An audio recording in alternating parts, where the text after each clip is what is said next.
தமிழே பாத்தீங்கன்னா எண்களே ரொம்ப வித்தியாசமான ஒரு வடிவமைப்பு தான். நீங்க 1 இருந்து 2, 3, 4, 5 எந்த நம்பர் வேணாலும் சொல்லி பாருங்களேன். இப்ப 1000க்குள்ள நீங்க ஒரு நம்பர் சொல்லுங்களேன். 986. 86 எதுல முடியுது? 6. ஊல முடியுதா? வேற ஏதாவது ஒரு நம்பர் சொல்லுங்க. ஏதாவது ஒரு நம்பர். 102. 102 எதுல முடியுது? ஊல முடியுது. வேற ஏதாவது நம்பர் சொல்லுங்க. 300 எதுல முடியுது? ஊல முடியுது. எல்லாமே பாருங்க 1000க்கு முன்னாடி வரைக்கும் எல்லா எண்களும் ஊல தான் முடியும். ஒரு சொல் ஊல முடிஞ்சா என்ன சொல்லுவாங்க? அது விடை எச்சத்துல சொல்லுவாங்க. எச்சம்னா என்ன?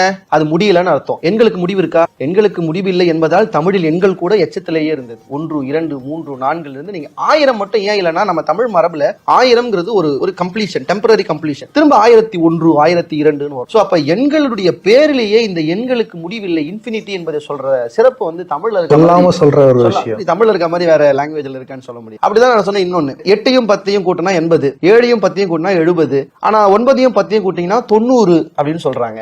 7யும் 100யும் கூட்டினா 700, 8யும் 100யும் கூட்டினா 800, ஆனா 9யும் 100யும் கூட்டினா 900ங்கிறாங்க. இப்போ 100 வரதுக்கு முன்னாடியே 90 வந்துருது, 1000 வரதுக்கு முன்னாடியே 900 வந்துருது. ஏன் இந்த மாற்றம் வந்தது அப்படிங்கிறது வந்து பெரிய ஆராய்ச்சிகள் உண்டு.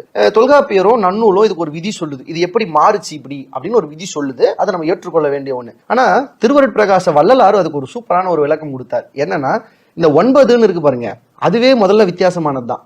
1, 2, 3, 4, 5, 6, 7, 8 சரியா இருக்கு. 9 10க்கு முன்னாடியே 9ன்னு வந்துருது. அப்ப என்ன வள்ளலார் சொல்றாருன்னா 9ங்கிற சொல் அது உண்மையான தமிழ் சொல் அல்ல. உண்மையான தமிழ் சொல் தொல்பத்து அப்படிங்கிறது தான். தொல்னா ஒன்று குறைந்ததுன்னு அர்த்தம்.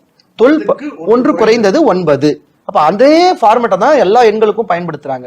100 100ல் ஒரு பங்கு குறைந்தது, 900 1000ல் ஒரு பங்கு குறைந்தது அப்படின்னு இந்த அழகு தமிழ் எண்கள் இருக்கக்கூடிய அற்புதமான விஷயம் அப்படின்னு நினைக்கிறேன்.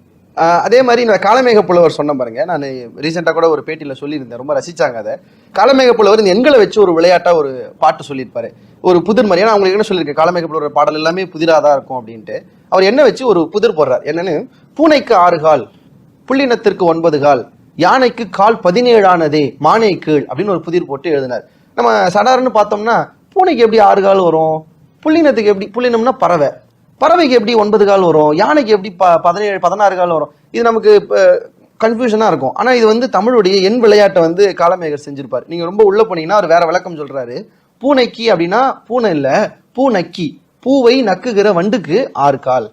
புள்ளினத்துக்கு 9 கால்னா நம்ம சின்ன வயசுல கால்வாய்ப்பாடு படிச்சிருப்போம். அரசு பள்ளியில படிச்சோம்ல, எங்களுக்கு கால்வாய்ப்பாட சொல்லி கொடுப்பாங்க. நம்மலாம் டேபிள்ஸ் 1 சார்ல இருந்தா ஸ்டார்ட் ஆகும். நாங்களாம் வந்து கால்ல இருந்து ஆரம்பிச்சிருவோம். ஓர்கால் கால், ஈர்கால் அரை, மூக்கால் முக்கால், நாக்கால் 1, ஐக்கால் 1 கால், 6 கால் 1.5, 7 கால் 1 முக்கால், 8 கால் 2, 9 கால் 2 கால்.